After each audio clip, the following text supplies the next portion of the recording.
There is a lady on YT that goes by Midwest Crime Corner, and she went over Gypsy Rose Blanchard's numerology chart and her birth chart, and a lot of these character traits that we're seeing play out on social media right now she covers in this video.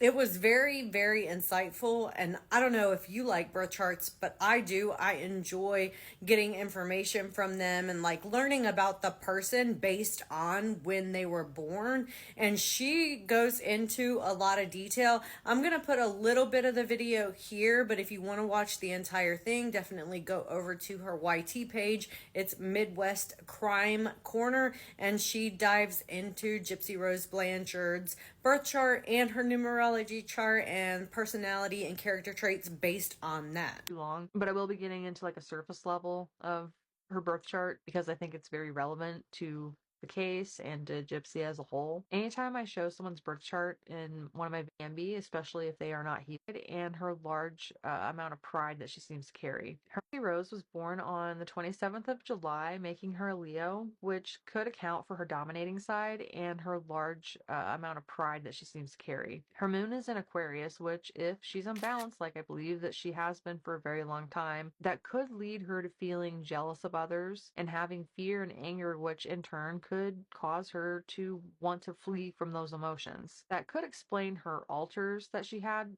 with Nick, like Ruby. I think doing that allowed her to channel and express those emotions head on and probably gave her a great sense of empowerment. Gypsy's Mercury is in Virgo, which I find interesting because that to me shows her materialistic side and how thorough and precise she can be. And I think for as tone deaf as Gypsy can be, she is very calculating. She knows what she is doing and she has a plan. That is obvious too with her entirety of her mom's murder because she planned out the entire thing. It was all planned out by her, down to the bus tickets. So she bought the bus tickets, she planned out everything, the hotels. I mean, she she planned everything. Without Gypsy, the murder would not have happened. So Gypsy's Venus is in Virgo, which is also interesting to me. This, I think, explains how she was so effortlessly able to cast aside the men in her life when they no longer benefit her in whatever way it may be. So you see this with Nick, and now you see her doing it to her husband Ryan, and I suspect this will probably also happen to Ken at some point. Her Mars is in Virgo, again, another thing I found interesting in her chart. I feel like you see this aspect of her when she texts Nick. Gypsy works hard on Nick and is so determined to get what she wants out of him. The way that she relentlessly pressured him into participating in her mother's murder and how she orchestrated everything to make it happen,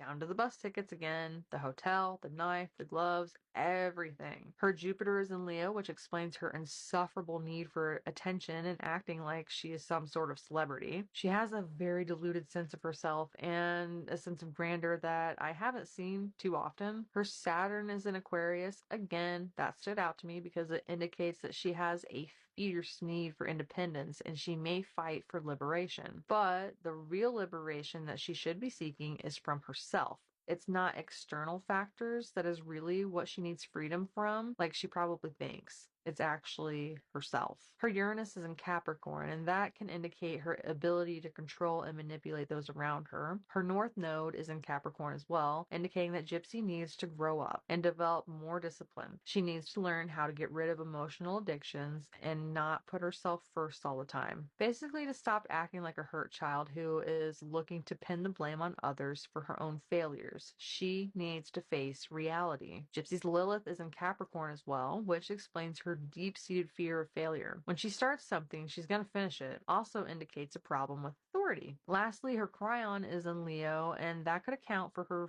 feeling that she isn't accepted by others, and she doesn't get the recognition that she deserves. And I think it really shows in her personality because she's so wounded. She's such a victim, and she she acts like she's not getting recognized for it, but she has. She has been recognized for it. So I also did Gypsy's numerology, which I find intriguing enough to include it in the video. So when you break down Gypsy's name in numerology, you get 94. And with that, if Gypsy's fully healed and balanced, I think that she could do a lot of good. I really do. But she has to, one, admit to herself that she has work to do internally, and then she has to actively participate in her own healing journey, which she has yet to do. If she is, she wouldn't be so unbalanced still. Since she is so unbalanced still, I think it really shows. And when you're unbalanced as a 94, you're gonna feel like a black sheep, like you're always left out, and you're gonna have a deep desire to be a part of the group, but you're always being kept out. And it also indicates that there's a lot of inner conflict and turmoil. I fully believe in prison reform, and I think prisons should offer more services to inmates to help them with their mental health. But even if they did offer that, the work comes back on the individual. Are you willing to put that work in, to look at yourself, flaws and all, embrace the negative aspects of yourself, and start making positive changes? Gypsy said that she took part of group therapy in prison, but that group therapy is so different than one-on-one therapy. I've been in group therapy before, and I've actually been in one-on-one talk therapy for the past 7 years now, and there's such a difference between the two. If Gypsy really went through extensive abuse with Dee Dee, she should have never gone to group therapy to start. She should have, in my opinion, gone straight to one-on-one, like behavioral cognitive therapy. Group therapy is more about working on what behavior issues you have that stem from your trauma. If you haven't already talked about your traumas,